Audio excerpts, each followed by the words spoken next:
Les enfants ont chassé la pauvre vieille femme de la maison sans imaginer qu'elle gardait un sac contenant 1 million de dollars. Madeleine Lemoine vivait au rythme lent et feutré des jours identiques qui se succédaient dans un petit village, niché au cœur de la Normandie. À 76 ans, son monde s'était rétréci au fil des années, comme si le temps, complice discret de sa solitude, s'était chargé de gommer les contours autrefois vifs de sa vie.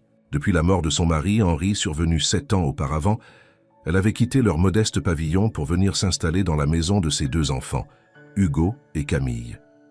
Ce déménagement, initialement présenté comme une décision familiale pleine de bons sentiments, avait rapidement révélé une vérité bien plus rude. Dans cette maison aux murs froids, Madeleine n'était qu'une présence que l'on tolérait. Ses gestes, ses habitudes, même son silence semblaient dérangés. Hugo, l'aîné, la considérait comme une charge, un poids de plus dans une existence qu'il croyait déjà trop exigeante. Camille, de son côté, oscillait entre l'indifférence et une compassion timide, souvent étouffée par les soupirs agacés de son frère. Peu à peu, les repas en commun avaient disparu, remplacés par des plateaux solitaires pris dans un coin de la cuisine. Les conversations s'étaient réduites à des échanges fonctionnels, sans chaleur, sans écoute. Pourtant, Madeleine ne se plaignait jamais. Chaque matin, elle se levait à 6 heures, préparait un café léger, qu'elle buvait en silence, près de la fenêtre, puis passait plusieurs heures dans le petit jardin derrière la maison. Elle y entretenait quelques plants de lavande, un rosier ancien et des herbes aromatiques qu'elle utilisait rarement. C'était là, parmi les odeurs, familières de terre humide et de fleurs, qu'elle retrouvait un peu de paix. Ses mains, malgré l'âge, travaillaient avec une précision douce, presque cérémonielle. Chaque geste semblait chargé de souvenirs. Mais ce que personne ne comprenait, c'était cette vieille sacoche de cuir brun qu'elle gardait toujours à portée de main. Un objet fatigué par le temps, aux coutures usées, que Madeleine ne quittait jamais des yeux. Elle la posait à côté d'elle sur le banc du jardin, l'amenait dans la cuisine pendant qu'elle faisait la vaisselle, l'installait près de son lit le soir.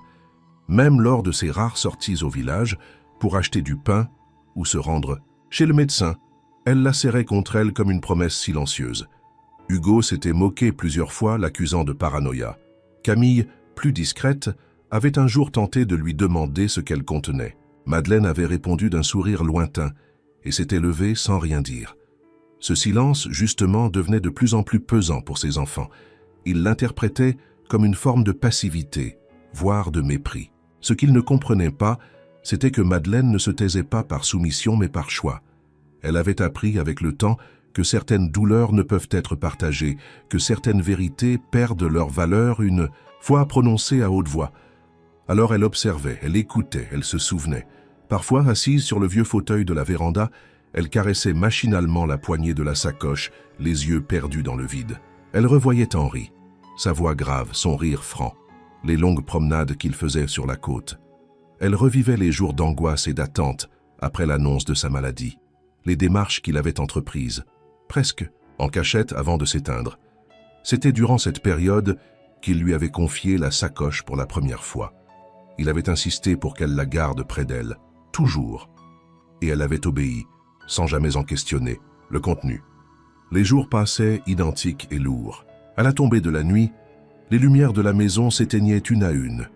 Madeleine restait parfois des heures allongée dans le noir, la main posée sur la sacoche. Elle pensait à tout ce qu'elle n'avait pas dit, à tout ce qu'elle avait enduré. Une vie de fidélité, de renoncement, de silence trop lourd. Et à ses enfants, si pressés de tourner la page, si incapables de voir en elle autre chose qu'un poids inutile. Mais ce que Hugo et Camille ignoraient, c'était que derrière cette routine apparemment banale se cachait une décision. Une certitude née dans le secret de ces nuits blanches. Madeleine n'était pas une femme soumise. Elle avait simplement attendu le bon moment. Et ce moment approchait, lentement mais sûrement, comme les premiers souffles d'un orage encore lointain. Elle n'avait jamais eu l'intention de leur faire du mal. Elle les aimait encore, à sa manière. Mais elle savait qu'ils ne la connaissaient plus. Peut-être ne l'avait-il jamais vraiment connue. Tout ce qu'il voyait en elle, c'était une vieille femme silencieuse et obstinée, agrippée à une sacoche vide de sens. Ce qu'il ne savait pas, c'était que cette sacoche contenait bien plus qu'un simple secret. Elle contenait une vie entière, Le vent coupait l'air ce jour-là avec une âpreté inhabituelle, annonçant un hiver particulièrement rude sur la campagne normande. Dans la maison des Lemoine, l'ambiance était tout aussi glaciale. Une querelle anodine sur l'utilisation de la machine à laver avait dégénéré, comme souvent, en un affrontement dur entre Madeleine et Hugo. La vieille femme, fidèle à son habitude, n'avait pas élevé la voix. Elle s'était contentée d'écouter d'un air distant les reproches qui fusaient, les insinuations mesquines, les critiques voilées. Mais ce jour-là, quelque chose avait changé. Hugo, 39 ans, entrepreneur indépendant, saturé par ce qu'il qualifiait de fardeau silencieux, perdit patience. Il se leva brusquement de la table, renversa une chaise et lança d'un ton sec « Il n'y a plus de place pour toi ici. Tu comprends? Ce n'est plus ta maison. » Son regard était dur, presque cruel. Camille, surprise, lâcha sa tasse qui se brisa au sol. Elle tenta de protester, mais sa voix se brisa dans sa gorge. Elle baissa les yeux, incapable de soutenir le regard de sa mère. Un silence glacial s'installa. Puis Madeleine se leva lentement. Elle ne demanda pas pourquoi. Elle ne contesta pas. Elle n'exprima ni choc ni colère. Elle hocha simplement la tête, comme si elle s'y était préparée. Elle monta les escaliers, ouvrit la porte de sa petite chambre et prit la sacoche posée comme toujours près de son lit. Elle l'attacha à son poignet avec un geste calme, presque cérémonial. Elle ouvrit une vieille armoire, enfila un manteau épais, prit une écharpe de laine tricotée autrefois par Henri et redescendit. Camille était encore dans la cuisine, les yeux brillants, les mains tremblantes. Elle tenta un geste vers sa mère. « Maman, attends, ce n'est pas ce que je veux, moi. Je ne voulais pas que... » Mais Madeleine lui adressa un regard doux, résigné. « Je sais, ma fille. » Ce furent ses seuls mots. Elle ouvrit la porte d'entrée sans se retourner, franchit le seuil et s'en alla, le dos droit malgré le froid mordant. Elle marcha lentement sur le chemin de gravier qui menait à la route principale, ses bottes craquant sur le sol gelé. Derrière elle, les volets restèrent clos. Aucun appel, aucun cri de regret. Juste le silence. Hugo, quant à lui, resta, debout dans le salon, les bras croisés. Une tension rigide dans les épaules. Il avait espéré une scène, une dispute, une protestation. Il n'avait pas prévu cette acceptation paisible. Cela le troubla, mais il n'en montra rien. Il se contenta de murmurer pour lui-même « Elle reviendra quand elle comprendra qu'elle n'a nulle part où aller. » Mais même en prononçant ces mots, une part de lui savait qu'il se trompait. Camille, assise sur la marche de l'escalier, se mordait la lèvre inférieure pour ne pas pleurer. Elle se sentait lâche, incapable de s'opposer à son frère, incapable de défendre celle qui lui avait tout donné. Une honte sourde l'envahissait, mais elle resta immobile, comme figée, dans l'instant. Pendant ce temps, Madeleine marchait. Elle ne regardait pas en arrière. Sa sacoche battait contre sa hanche, familière, rassurante. Elle n'avait emporté qu'un petit sac avec quelques vêtements, ses papiers, une photo d'Henri et bien sûr cette sacoche que personne n'avait jamais réussi à lui faire poser. Elle savait exactement où elle allait, même si elle n'en avait parlé à personne. Elle se rendit à la gare la plus proche, à quelques kilomètres, à pied. Elle ne prit pas le bus. Elle préférait marcher. Ce moment était le sien. Une forme de libération silencieuse, une transition entre deux mondes. Elle passa par les petites routes, croisant quelques visages familiers qui la saluaient poliment, sans poser de questions. Ils étaient habitués à son mutisme, à sa solitude. Personne ne savait que, sous cette apparence discrète, Madeleine portait un secret si lourd, si précieux. Assise sur un banc de la gare, elle observa les trains passer, les gens courir, les annonces monotones résonner dans les haut-parleurs. Elle se sentait étrangère à ce monde bruyant, pressé, mais cela ne l'effrayait pas. Elle attendait. Elle avait toujours attendu, toute sa vie. Ce moment ne faisait pas exception. Quand le train pour Rouen arriva, elle monta à bord sans hésiter. Elle trouva une place près de la fenêtre et s'installa. Ses mains se refermèrent sur la sacoche qu'elle posa sur ses genoux. Elle ferma les yeux un instant. Ce n'était pas la fin. C'était le début. Une nouvelle étape. Peut-être même une forme de renaissance. Et dans cette tranquillité apparente, quelque chose bouillonnait. Une certitude, une promesse. Car ce que ses enfants ne savaient pas, c'était que Madeleine ne fuyait pas par faiblesse. Elle partait avec un but, un objectif clair, intact malgré les années. Et dans cette sacoche usée par le temps, Il y avait plus qu'un souvenir. Il y avait une vérité que personne ne pourrait plus lui prendre. La gare de Rouen, vaste, car impersonnelle, bourdonnait d'une agitation fébrile propre aux grandes villes. Des annonces mécaniques résonnaient dans les haut-parleurs, se mêlant au claquement rythmique des pas, au grincement des valises à roulettes et au bavardage pressé. C'était le genre d'endroit où l'on pouvait disparaître, se fondre dans le flot des inconnus sans jamais être remarqué. C'est exactement ce que cherchait Madeleine. L'anonymat. Assise sur un banc de bois dur, dans un coin plus calme de la salle d'attente, elle observait le va-et-vient autour d'elle. Sa sacoche sur les genoux, ses doigts noueux posés dessus comme pour la protéger du moindre contact. Elle avait pris soin de s'installer là où elle pouvait voir les deux entrées principales, non pas par paranoïa, mais par habitude. Une vieille habitude, forgée par des années de vigilance discrète. Elle savait que le danger ne venait pas toujours là où on l'attendait. C'est à ce moment qu'une jeune femme s'assit à côté d'elle, une trentenaire aux traits vifs, au manteau élimé mais propre, tenant un petit sac à dos sur ses genoux. Elle semblait fatiguée. Ses yeux cernés trahissaient une nuit blanche ou une inquiétude persistante. Elle regarda Madeleine un instant, sans insistance, puis lui adressa un sourire poli. « Vous attendez quelqu'un » demanda-t-elle doucement, presque avec timidité. Madeleine, surprise par l'initiative, hésita une seconde avant de répondre. « Non, je pars. » Sa voix était calme, légèrement rauque. L'autre femme hocha la tête. « Moi aussi. Je m'appelle Pauline. Et vous » Madeleine hésita encore. Ce n'était pas dans ses habitudes de répondre aux étrangers, mais il y avait dans le regard de cette femme une sincérité désarmée, un besoin de parler, peut-être un miroir de sa propre solitude. « Madeleine. » Le silence retomba un moment. Puis Pauline reprit. « Vous allez où ?»« À Paris. » Pauline sourit à nouveau. « Moi aussi. Je n'ai pas de billet, mais je compte monter quand même. Je me dis que personne ne contrôle vraiment dans ces vieux wagons. » Madeleine la regarda, intriguée. Pauline ne ressemblait pas à une vagabonde.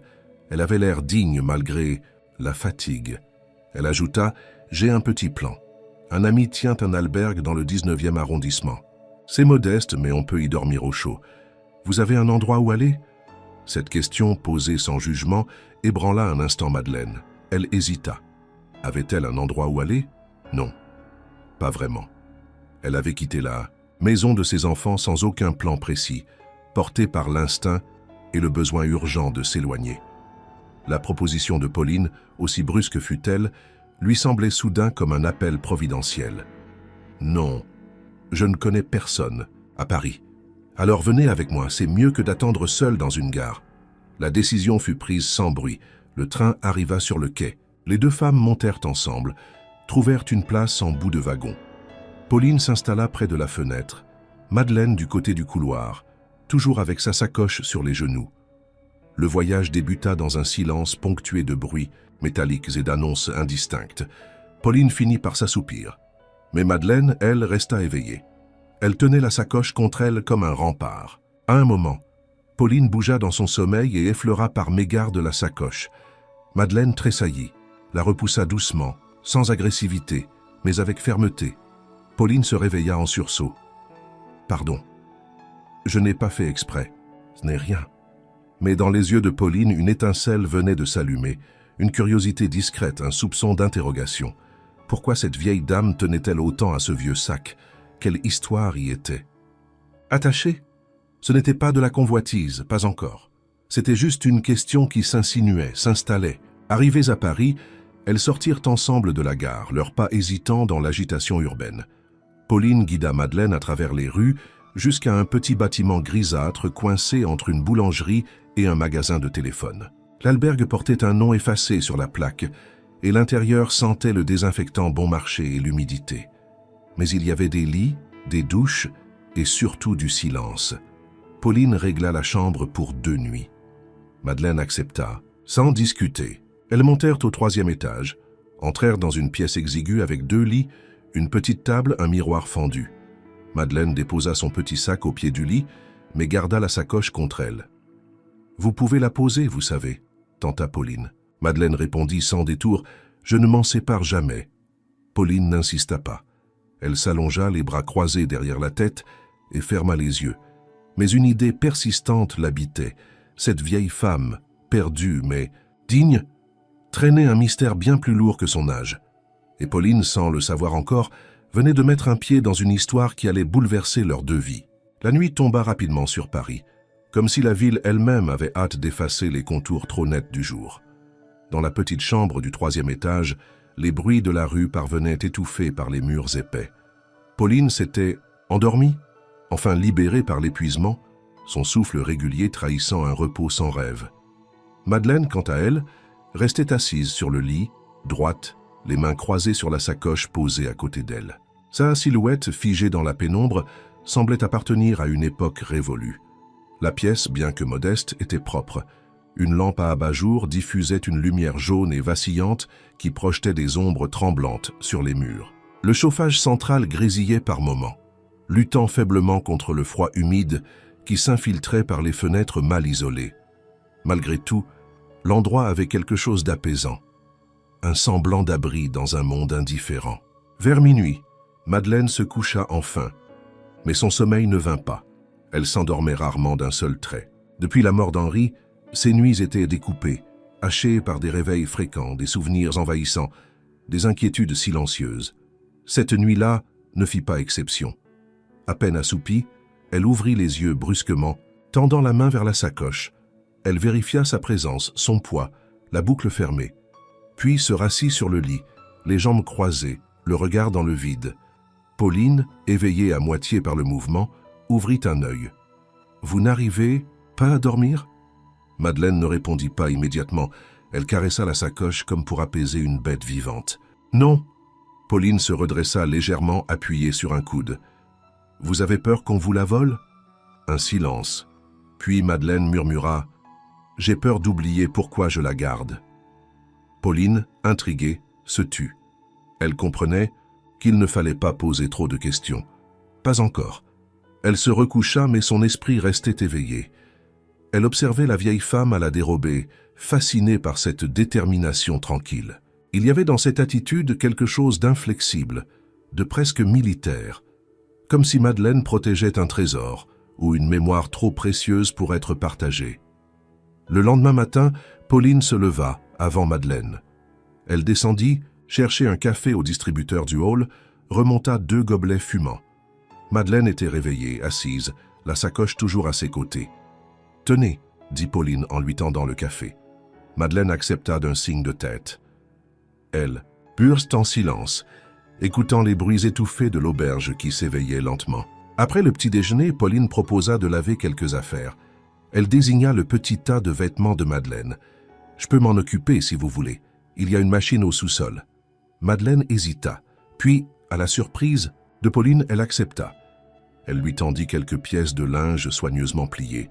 Elle garda néanmoins la sacoche contre elle. Pauline descendit avec le linge. En fouillant dans le sac plastique qui contenait les vêtements, elle sentit quelque chose de rigide coincé dans une poche intérieure. Elle tira doucement. C'était une petite enveloppe blanche, discrètement glissée entre 2 chemisiers. Elle ne l'ouvrit pas, mais il eut une inscription en anglais. Bank of America Private Holdings Division. Une série de chiffres y figurait également, accompagnés d'un nom, Henri Lemoine. Le cœur de Pauline accéléra légèrement. Elle remit l'enveloppe à sa place, puis termina la lessive. Quand elle remonta, elle retrouva Madeleine en train de regarder par la fenêtre, la sacoche posée sur ses genoux, immobile. Ce jour-là, Pauline ne dit rien. Elle ne posa pas de questions, ne parla pas de l'enveloppe, mais quelque chose en elle s'était éveillé. Ce n'était plus une simple curiosité, c'était une énigme à résoudre. Un puzzle dont elle détenait peut-être la première pièce. La journée s'écoula lentement. Madeleine refusa de sortir. Elle resta dans la chambre, sortant un petit carnet usé qu'elle feuilleta sans écrire. Pauline partit faire quelques courses, revint, avec du pain et du fromage. Elles mangèrent en silence. Il y avait, malgré l'étrangeté de la situation, une forme d'accord tacite entre elles, un respect muet. La nuit suivante fut semblable à la précédente. Madeleine se réveilla 2 fois. À chaque fois, elle vérifiait la sacoche. Pauline fit mine de dormir, mais ne dormait pas. Elle comprenait que cette routine nocturne n'était pas anodine, que la vieille femme vivait dans une vigilance constante. Mais de quoi ou de qui? Elle aurait pu poser la question, mais elle attendit. Elle savait que certaines confidences ne peuvent être arrachées. Elles doivent être offertes, et Madeleine n'était pas encore prête. Le troisième matin, la lumière grise filtrait à peine à travers les rideaux épais de la chambre lorsqu'un changement subtil s'installa dans l'air. Pauline se leva sans faire de bruit, comme les jours précédents en fille. Là son manteau et descendit acheter un croissant et un café pour chacune. Lorsqu'elle revint, Madeleine était encore couchée, les yeux clos mais le visage tendu, comme si le sommeil avait été une lutte et non un soulagement. La sacoche, elle, reposait bien en évidence sous l'oreiller, lanière enroulée autour du poignet de la vieille femme. Pauline posa doucement le sac contenant les viennoiseries sur la table, puis s'approcha de la petite commode où elle avait laissé sécher le linge lavé la veille. Alors qu'elle pliait une chemise de Madeleine avec précaution, une sensation de papier cartonné lui effleura les doigts. Son cœur s'accéléra, bien malgré elle. C'était l'enveloppe, la même que la veille, mais cette fois, sa présence semblait presque l'appeler. Elle jeta un regard vers Madeleine, toujours endormie ou du moins immobile. Pauline hésita, puis avec des gestes précis, ouvrit discrètement la chemise et fit glisser l'enveloppe dans sa main. Elle la regarda attentivement. Bank of America, Private Holdings Division, en lettres nettes et sobres. Elle retourna l'enveloppe, repéra un pli déjà ouvert. Sa main trembla légèrement alors qu'elle l'ouvrait lentement, craignant de faire du bruit. À l'intérieur, il y avait un bordereau. Un document bancaire imprimé sur un papier légèrement jauni, avec le logo discret d'une grande banque américaine. En haut, le nom d'Henri Lemoine figurait comme titulaire principal du compte. En bas, une mention manuscrite, presque illisible, pour Madeleine, à utiliser si un jour les enfants oublient. Suivèrent des chiffres, beaucoup de chiffres. Le solde final en dollars dépassait le million. Pauline resta un long moment figée, les yeux rivés sur le papier. Elle ne comprenait pas tout, mais elle comprenait l'essentiel. Madeleine détenait une fortune, une somme inimaginable pour une femme vivant dans un albergue, portant des vêtements usés, dormant dans un lit grinçant au fond d'un couloir mal chauffé. Pourquoi? Pourquoi ce secret? Pourquoi cette sacoche, cette obsession de la garder auprès d'elle jour et nuit? Un mouvement derrière elle. Pauline sursauta, rangea précipitamment l'enveloppe dans la chemise et remit le tout dans la pile de linge. Madeleine s'était assise sur le lit, les cheveux en désordre, les yeux clairs mais cernés de fatigue. « Tu étais debout depuis longtemps ?» demanda-t-elle d'une voix rauque. « Je suis allée chercher le petit déjeuner », répondit Pauline en désignant le sac sur la table. « J'en ai pris 2. » Madeleine acquiesça d'un simple hochement de tête. Elle se leva lentement, remit de l'ordre dans ses vêtements, puis prit la sacoche qu'elle serra contre elle avant même de s'approcher de la table. Pauline observa ce geste avec une intensité nouvelle. Maintenant qu'elle connaissait une partie de la vérité, chaque mouvement de Madeleine prenait une signification plus aiguë. Ce n'était pas de la superstition ou de la manie, c'était de la protection, de la survie. Pendant qu'elle mangeait, Pauline essaya de paraître détendue. Elle lança quelques phrases sur la météo, sur la ville, sur l'ambiance du quartier. Madeleine répondait par monosyllabes, plus fatiguée qu'édistante. Ce matin-là, elle semblait ailleurs, comme si un poids invisible la retenait dans un autre temps, une autre vie. Pauline, elle, était brûlante de questions, mais les contint toutes. Après le repas, elles descendirent, faire une promenade autour du canal. Le vent froid mordait les joues, les arbres dénudés bordèrent les trottoirs. Madeleine marchait lentement, mais sans vaciller. Pauline restait à ses côtés, parfois un pas derrière. Le silence entre elles n'était plus pesant. Il était devenu complice, un terrain neutre où les secrets pouvaient se poser sans craindre d'être saisis trop vite. De retour à l'albergue, Madeleine s'installa dans un fauteuil en velours élimé du petit salon commun, pendant que Pauline montait ranger quelques affaires. De retour dans la chambre, seule, Pauline ne put s'empêcher de regarder à nouveau la pile de linge. L'enveloppe était bien là, discrète. Elle ne la toucha pas cette fois, elle n'en avait plus besoin. Elle savait ce qu'elle avait vu, et elle savait que ce n'était qu'un début. Ce soir-là, avant de s'endormir, Madeleine lui dit soudain « Tu es une femme bien, Pauline, mais certaines choses doivent rester dans l'ombre encore un peu. » Pauline ne répondit pas tout de suite. Elle regarda Madeleine dans les yeux, vit quelque chose de dur, de fragile à la fois. Elle hocha lentement la tête. « Je comprends. » Et pour la première fois depuis leur rencontre, Madeleine sourit. Le matin suivant, le ciel de Paris s'étendait en une mer d'un gris uniforme, presque liquide, effaçant la frontière entre la terre et l'horizon. Dans l'albergue, l'agitation était rare à cette heure-là. La plupart des résidents dormaient encore ou prenaient leur petit déjeuner dans la salle commune, plongés dans leurs pensées. Madeleine, fidèle à son habitude, était déjà assise dans le petit salon, un livre fermé sur ses genoux, les yeux perdus au-delà des fenêtres embuées. Pauline descendit quelques instants après. Elle apportait 2 tasses de thé brûlant. En déposant la sienne devant Madeleine, elle remarqua que la vieille femme ne semblait pas tout à fait présente. Elle fixait un point invisible, les lèvres serrées, les mains légèrement tremblantes. Pauline n'osa pas rompre ce silence chargé. Elle s'assit simplement à côté, attendant que les mots viennent d'eux-mêmes. Il fallut attendre la fin de la matinée pour que le calme de l'albergue soit troublé. Un bruit discret mais déterminé fit tinter la clochette de la porte d'entrée. Pauline, assise à l'étage sur la mezzanine, entendit des pas lourds monter l'escalier central. Elle se pencha légèrement et vit un homme d'une 60aine d'années, bien habillé, costume gris impeccable, écharpe de laine sombre, nouée avec soin. Il tenait à la main un chapeau qu'il serrait nerveusement. Son regard scrutait chaque visage avec précision, comme s'il cherchait quelqu'un de bien particulier. Madeleine, à peine entrée dans le champ de vision de l'homme, se figea. Son visage se durcit en un instant. Elle reposa lentement sa tasse, se leva sans un mot et recula de quelques pas. Pauline, témoin de la scène, descendit les marches précipitamment. L'homme s'arrêta à quelques mètres d'elle. « Madame Lemoine ?» dit-il d'une voix calme, presque affectueuse. Madeleine ne répondit pas. Elle restait droite, son dos légèrement voûté, accentué par la tension dans ses épaules. Sa main droite, sans que Pauline s'en aperçoive d'abord, s'était refermée sur la lanière de sa sacoche. « Je suis désolé de venir sans prévenir. Je suis un ancien ami de votre mari, Henri.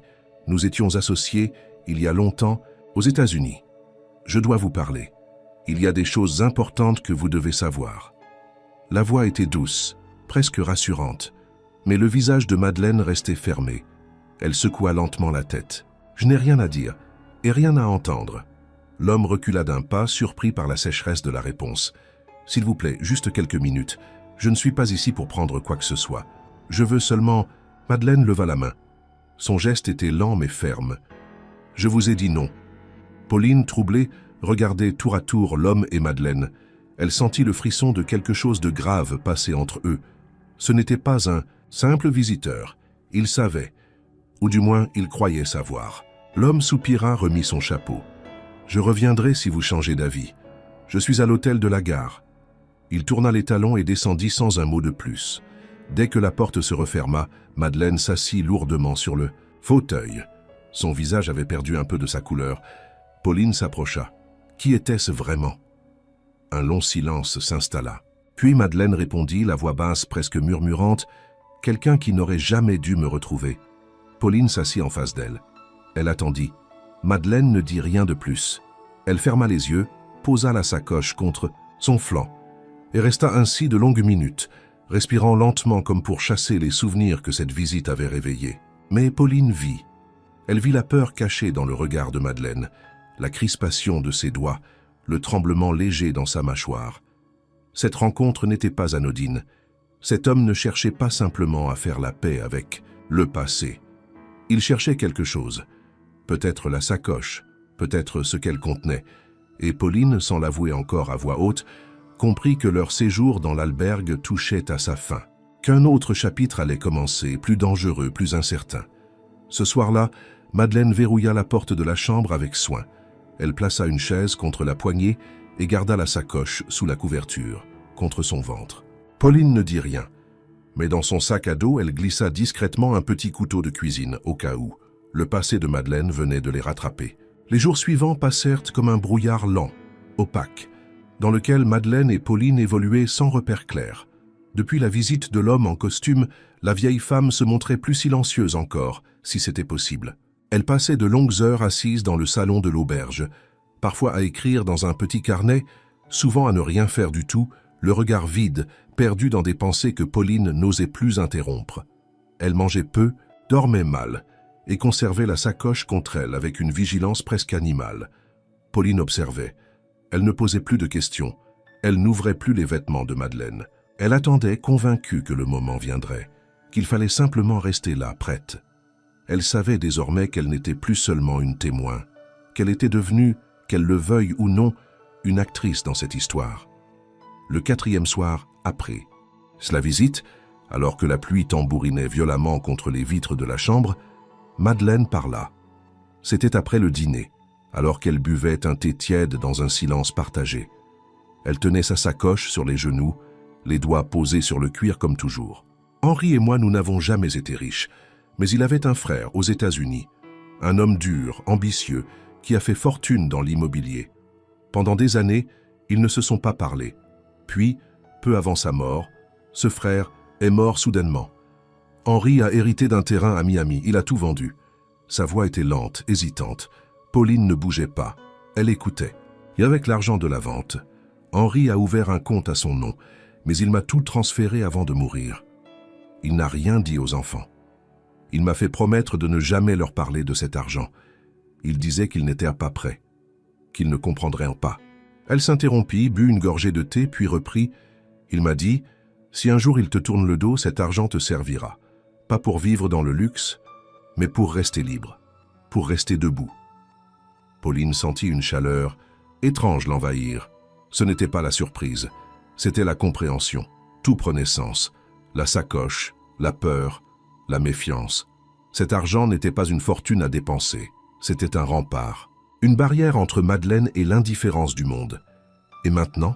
demanda-t-elle doucement. « Tu comptes le récupérer, le garder ?»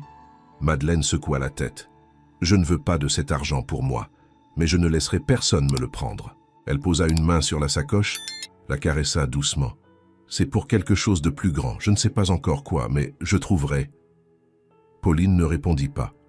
Elle comprenait, au-delà des mots, que ce qu'elle tenait n'était pas seulement une mission ou un secret. C'était un acte de foi, une manière pour Madeleine de donner un sens à une vie trop longtemps réduite au silence. Un long silence s'installa. La pluie tombait toujours, monotone, rythmée. Pauline se leva pour aller fermer les volets. Lorsqu'elle revint, Madeleine tenait encore la sacoche, mais ses yeux étaient humides. « Tu penses que j'ai eu tort ? De ne rien dire à mes enfants ?» demanda-t-elle. Pauline s'assit lentement. « Je pense qu'ils ont choisi de ne plus t'écouter bien avant que tu ne choisisses de te taire. » Madeleine acquiesça, le regard perdu. « Alors, c'est trop tard. »« Non, » dit Pauline. « Ce n'est jamais trop tard pour faire quelque chose de juste, même si ce n'est pas pour eux. » Un faible sourire éclaira le visage de Madeleine, le premier depuis longtemps. Ce soir-là, pour la première fois, elle posa la sacoche à côté de son lit sans l'attacher à son poignet. Le lendemain matin, l'auberge baignait dans un calme trompeur. Les premiers rayons de soleil filtraient à travers les rideaux grisâtres, dessinant des lignes pâles sur le sol poussiéreux de la chambre. Pauline s'éveilla la première.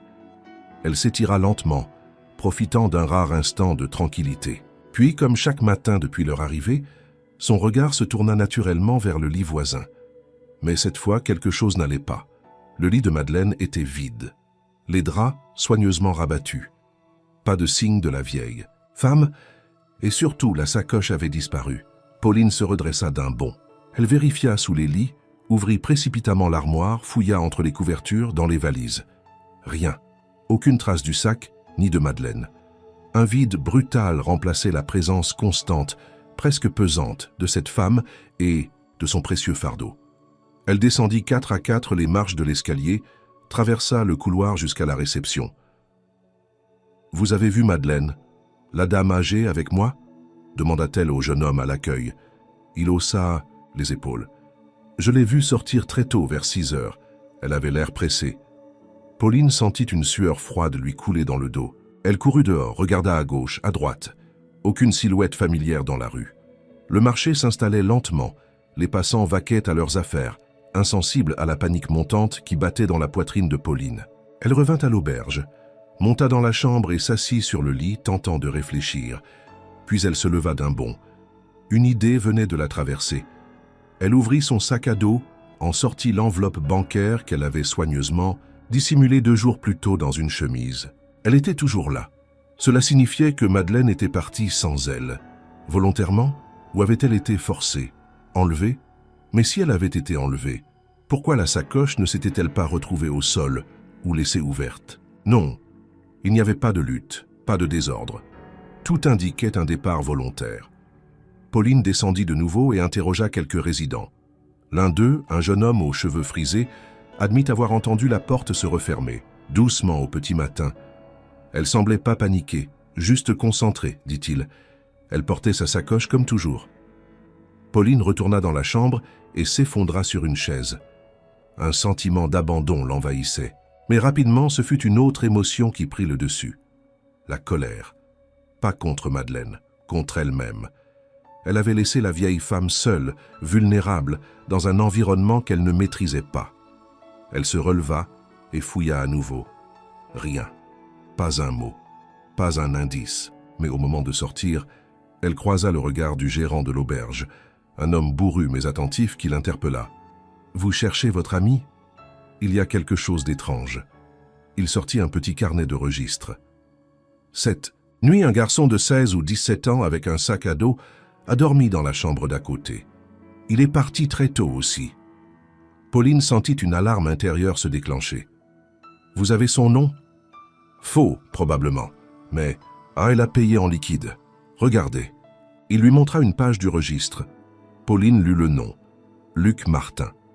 Elle ne le reconnut pas, mais un pressentiment la frappa. « Vous avez des caméras ?» demanda-t-elle soudain. Le gérant acquiesça. Une à l'entrée, une autre dans le couloir de l'étage. Ils descendirent ensemble à son bureau. Il chercha les enregistrements de la nuit.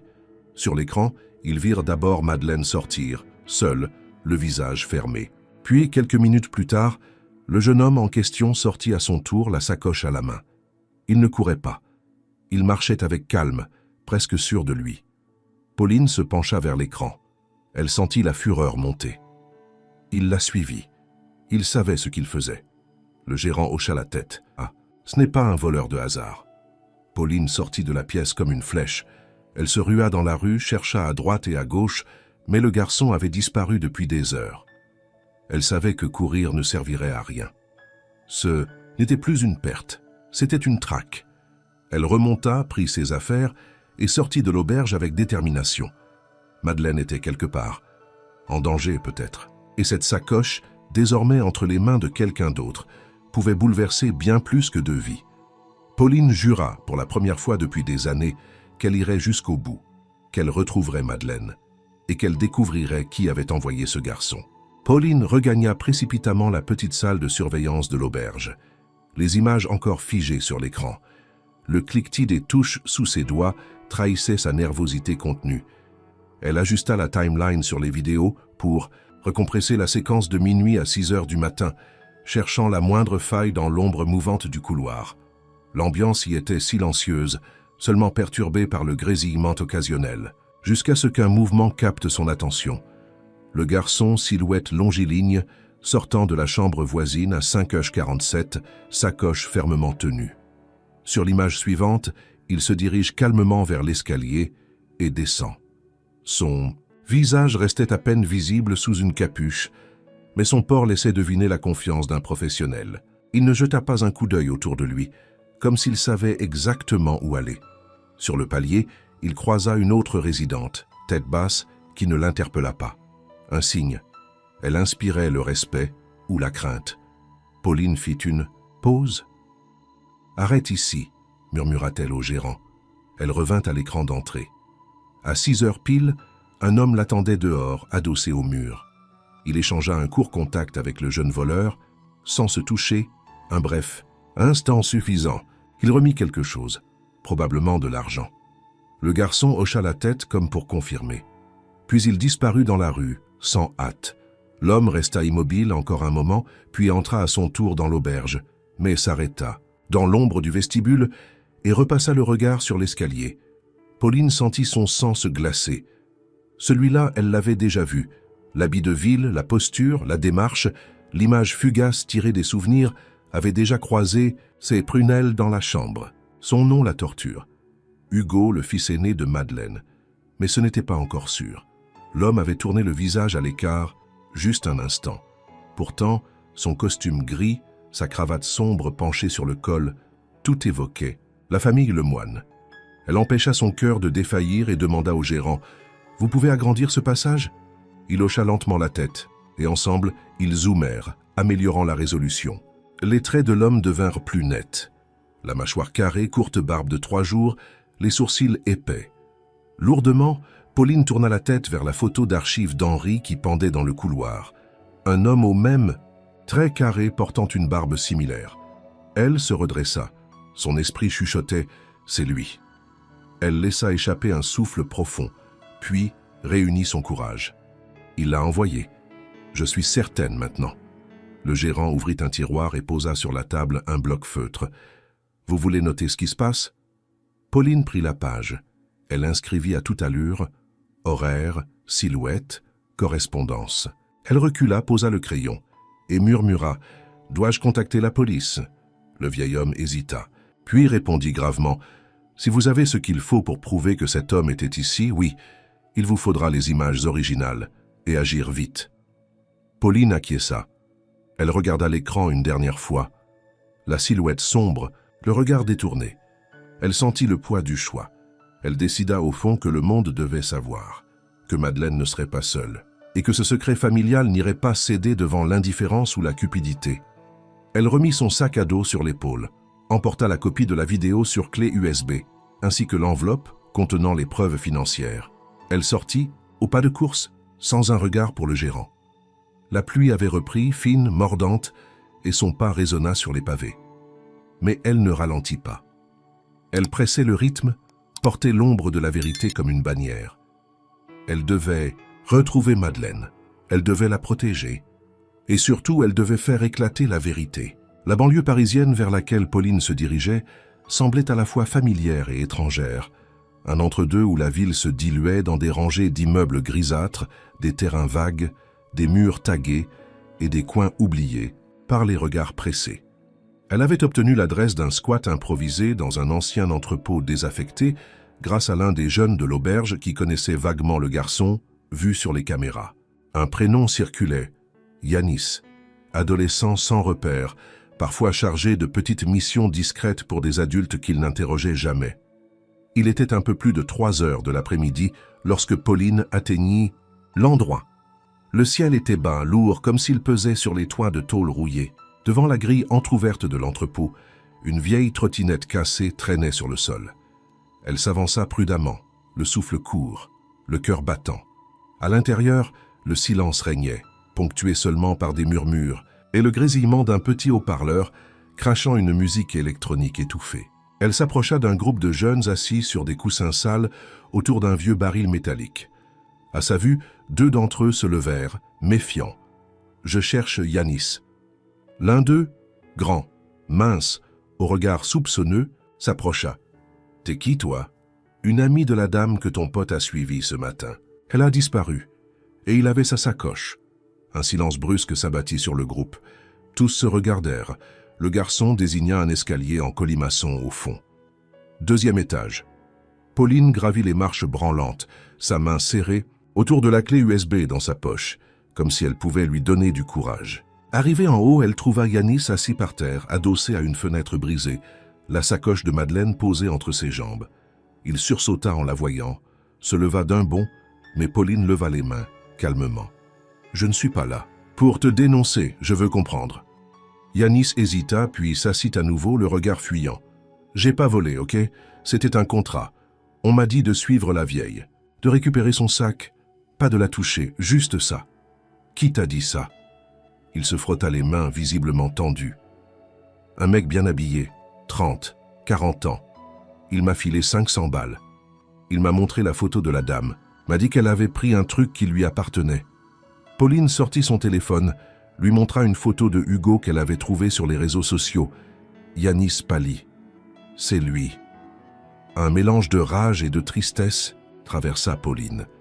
Elle s'agenouilla près de lui. Où est Madeleine maintenant? Yanis baissa les yeux. Elle est partie en courant quand elle a vu que j'avais son sac. Elle m'a supplié. Je sais pas pourquoi j'ai paniqué. J'ai pris le sac, je suis venu ici. Mais j'ai rien ouvert, je te jure. Pauline regarda la sacoche. Elle était là, intacte, les fermetures bien fermées. Je vais la récupérer. Et tu vas m'aider à la retrouver. Yanis acquiesça lentement. Pauline prit la sacoche, la serra contre elle comme Madeleine l'aurait fait. Le cuir, chaud et familier, semblait déjà lui transmettre quelque chose de cette femme qu'elle avait appris à respecter et à protéger. Ils quittèrent ensemble l'entrepôt. Le soleil commençait à décliner, projetant une lumière orange sale sur les murs de béton. Dans la tête de Pauline, un seul nom résonnait à présent avec violence. Hugo. Il avait franchi la ligne. Il avait trahi sa propre mère, mais Madeleine n'était pas finie, et Pauline non plus. Avec la sacoche à nouveau entre ses mains, Pauline se sentait à la fois soulagée et galvanisée. Mais son soulagement n'était que passager. Madeleine restait introuvable, et la confirmation que Hugo avait payé pour faire suivre et dépouiller sa propre mère transformait la situation en affrontement ouvert. Il ne s'agissait plus seulement d'un conflit familial, c'était devenu une question d'honneur, de justice et surtout de vérité. Elle décida de retourner dans le centre de Paris, là où tout avait commencé, là où elle pourrait croiser à nouveau les fils de cette histoire. Elle se rendit dans un café proche de la gare où Madeleine et elle s'étaient arrêtées la première fois, espérant que la vieille femme y serait revenue instinctivement. Ce fut peine perdue. Personne ne l'avait vue. Les heures passaient et Pauline sentait la tension grimper. Elle retourna à l'auberge, mais là encore, aucune trace de Madeleine. Ce fut en fouillant le carnet de notes de la vieille femme, oublié dans le tiroir de la chambre, qu'elle découvrit une adresse griffonnée au crayon. Une rue dans le 11e arrondissement. Aucun nom, aucun commentaire. Juste un numéro, 48.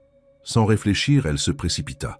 L'endroit était une petite étude notariale discrète à la façade banale. En sonnant, elle fut accueillie par une secrétaire qui, en entendant le nom de Madeleine Lemoine, la fit entrer. Immédiatement, un homme en costume sobre, la cinquantaine calme, l'attendait dans un bureau lumineux. Il se présenta comme maître Dufresne. « Madame Lemoine est passée ici il y a 2 jours, dit-il en consultant un dossier. Elle m'a remis un document officiel, la révision complète de son testament. » Pauline, surprise, resta silencieuse. Elle souhaitait retirer ses enfants, Hugo et Camille, de toute succession. Elle a déclaré, noir sur blanc, que l'héritage irait à une cause de son choix, à définir prochainement. Elle m'a également confié la preuve d'un transfert bancaire important à son nom, provenant d'un compte américain. Le notaire la regarda avec attention. Elle m'a dit qu'une certaine Pauline était la seule personne de confiance à qui elle parlerait. Désormais, c'est bien vous ? Pauline hocha la tête, émue. Maître Dufresne se leva, alla chercher une enveloppe scellée. Elle m'a demandé de vous remettre ceci si elle disparaissait. Elle ouvrit lentement l'enveloppe. À l'intérieur, une lettre manuscrite. Pauline, si tu lis ceci, c'est que les choses sont allées trop loin. Hugo m'a trouvé, il veut l'argent. Je ne sais pas jusqu'où il ira, mais je ne peux pas le laisser faire. Je suis parti là où il ne pensera pas me chercher. Ne t'inquiète pas. Protège cette sacoche. Elle n'est pas à moi, elle est destinée à bien plus. Et surtout, crois en ce que tu es devenu depuis notre rencontre. Madeleine. Pauline sentit les larmes monter, mais elle les repoussa. Elle se leva déterminée. Le masque était tombé. Hugo avait tenté de voler ce qu'il n'avait jamais mérité, et il fallait désormais l'affronter. Elle prit un taxi, retourna dans le village normand. Elle savait que Madeleine y reviendrait un jour, et peut-être que Hugo aussi y serait. À son arrivée, la maison familiale semblait vide, mais un détail la frappa. Une voiture qu'elle connaissait était garée devant celle de Hugo. Elle s'approcha, le cœur battant, et entra sans frapper. Dans le salon, Hugo était là, assis, un verre à la main, l'air surpris de la voir. « Pauline ?» Elle referma la porte derrière elle. « Tu sais pourquoi je suis là ?» Il esquissa un sourire, cynique. « Tu veux jouer les héroïnes. Cette vieille femme perd la tête. Elle ne comprend plus rien. » Pauline s'approcha, lui jeta la lettre sur la table. « Elle a tout compris, Hugo. C'est toi qui as perdu. Tu as trahi ta mère, et elle te laisse exactement ce que tu mérites. » « Rien. » Il pâlit, lut la lettre, et comprit. Tout s'écroulait. Pauline s'éloigna sans attendre une réponse. Elle avait une dernière chose à faire, retrouver Madeleine. Le ciel normand s'assombrissait lentement lorsque Pauline retourna une dernière fois à la maison des Lemoine, cette vieille bâtisse silencieuse, nichée au bord du village. Elle y trouva Camille, seule, assise sur les marches du perron, les épaules voûtées, les yeux cernés par l'inquiétude. Lorsqu'elle vit Pauline approcher, elle se leva d'un bond. « Où est-elle » demanda-t-elle, la voix brisée. Pauline s'approcha lentement. « Je croyais que tu saurais. » Camille secoua la tête, désespérée. « Je ne savais pas pour Hugo. Il m'a menti. Il m'a dit qu'il voulait juste la retrouver, l'aider. Je ne savais rien de cette histoire d'argent. » Pauline la fixa un instant, cherchant la sincérité dans ses yeux. Elle crut l'y percevoir. Elle hocha doucement la tête. Elle reviendra, quand elle se sentira prête. Et Madeleine revint. Non pas dans la nuit comme une ombre discrète, mais en pleine lumière, 2 jours plus tard. Elle arriva dans un taxi, la sacoche toujours dans les bras, son manteau refermé jusqu'au cou. Elle sortit du véhicule lentement soutenue par Pauline qui l'attendait déjà dans le jardin. Elle ne regarda ni à droite, ni à gauche. Elle entra dans la maison comme si elle n'en était jamais partie. Camille fut la première à l'apercevoir. Elle accourut, pleurant, tombant à genoux devant sa mère. « Maman, je suis désolée. Je ne savais pas ce qu'il faisait. » Madeleine la regarda longuement. Ses traits restaient durs, mais quelque chose dans ses yeux s'était apaisé. « Tu savais assez pour ne pas dire non. » Camille pleura de plus belle. Pauline observa sans intervenir. Elle connaissait Madeleine maintenant. Elle savait que cette scène était nécessaire, que Madeleine avait attendu ce moment. Puis Hugo entra à son tour. Il semblait fatigué, défait, le visage tiré, sans arrogance. Il s'arrêta à quelques pas de sa mère. « Maman, Mais Madeleine leva la main. « Je n'ai rien à t'écouter. Tu as tout dit en me faisant suivre, en payant pour qu'on me vole. » Il baissa les yeux, honteux. « Tu voulais savoir ce qu'il y avait dans cette sacoche ?» Ça, continua-t-elle. « Tu voulais récupérer ce que tu croyais t'appartenir ?» Elle sortit un document de la sacoche et le posa sur la table du salon. Le testament officiel, signé, tamponné. « Voilà, tu n'auras rien, pas un centime. » Un silence écrasant suivit ces mots. Camille sanglotait toujours, Hugo restait figé. Madeleine se tourna alors vers Pauline. « Ce que je veux maintenant, c'est la paix, et faire en sorte que cet argent serve à ceux qui en ont besoin. » Elle s'assit. Son visage s'était adouci. « Un avocat viendra demain pour finaliser tout ça. Vous êtes tous deux libres d'aller et venir, mais vous n'avez plus de droit ici. » Pauline, debout à ses côtés, sentit une immense admiration l'envahir. Madeleine n'était plus seulement une vieille femme rejetée par ses enfants. Elle était redevenue maîtresse de sa vie. Camille, tremblante, se leva. « Puis-je au moins revenir un jour, te revoir ?» Madeleine ne répondit pas immédiatement. Puis elle murmura « On verra. Le pardon n'est pas un droit, c'est un choix. » Et elle tourna la tête vers la fenêtre, laissant derrière elle non pas une famille brisée, mais un héritage, reconstruit sur la vérité. Le printemps arriva tardivement cette année-là, comme s'il hésitait à remplacer les blessures laissées par l'hiver. Pourtant, dans un coin reculé de la Normandie, la Renaissance prenait forme dans le silence. 3 mois après le dernier affrontement familial, Madeleine Lemoine, désormais apaisée, se tenait au centre d'un petit jardin public réhabilité, entouré de visages inconnus, mais bienveillants. À ses côtés, Pauline tenait les clés d'un vieux bâtiment rénové, modeste mais lumineux, la maison Lemoine. Ce lieu né de la volonté ferme de Madeleine accueillerait désormais des personnes âgées abandonnées, seules, oubliées. Un centre de jour, un refuge pour celles et ceux qui, comme elle, avaient un jour été mis à l'écart. Le projet avait été lancé grâce à une partie des fonds autrefois enfermés dans la mystérieuse sacoche. Ce $1 million devenu concret, tangible, utile, n'était plus un secret. Il était devenu une force. Madeleine avait longuement réfléchi avant de prendre cette décision.